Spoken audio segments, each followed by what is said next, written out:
সারা বিশ্বের থেকে কি ইরান একা নিছে? আজকে মুসলমানদের পক্ষ নিয়ে ইরান তারা নিজেকেও একটা ধরেন যুদ্ধের মধ্যে লিপ্ত করছে। তারা রিস্ক নিচ্ছে, তারা এই মাজলুমের পক্ষ নিচ্ছে। সেদিক থেকে এই মধ্যপ্রাচ্যের মুসলমানরা মার্কিনীদের পা চাটছে, হ্যাঁ, তাদের শেল্টারের মধ্যে থাকতেছে। আজকে সৌদি বলেন, কাতার, কুয়েত, ওমান ইত্যাদি মুসলিম রাষ্ট্রগুলো আজকে মার্কিনীদের সর্বাত্মকভাবে সহযোগিতা করতেছে, তাদের খনিজ তেল দিচ্ছে সহ নানা ধরনের আপনার সুযোগ সুবিধা এবং রাজনৈতিক প্রভাব খাটানোর সুযোগ করে দিছে মার্কিনীদের।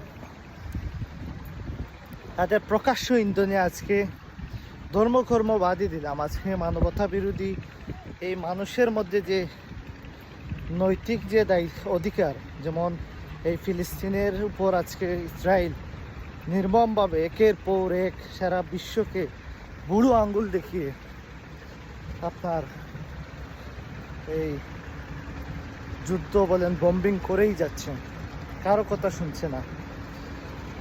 সবাই প্রতিবাদ না করুক, কিন্তু আজকে যখন ইরান সিরিয়া, তারা শুধু ইসরায়েল যদি ফিলিস্তিনিদের উপর আক্রমণ করে থামতো এক কথা, তারা তাদের টার্গেট করে করে মুসলিম বিশ্বের বড় বড় যারা নেতা ছিল, কাসেম সুলেমানি, হিজবুল্লাহর প্রধান সহ, তারা আক্রমণ করছে, খুব বেশি দুঃসাহস দেখাচ্ছে।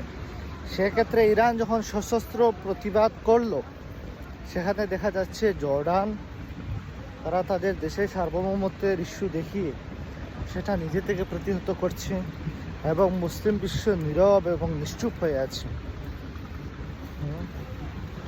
তো এরকম হইলে তো আজকে ইরান ধরেছে, কালকে যখন সৌদি আপনি মার্কিনীদের স্বার্থে আঘাত লাগবে, আপনি বিরুদ্ধচারণ করতে যাবেন, তখন সেই যুদ্ধ কি আপনার সাথে লাগবে না?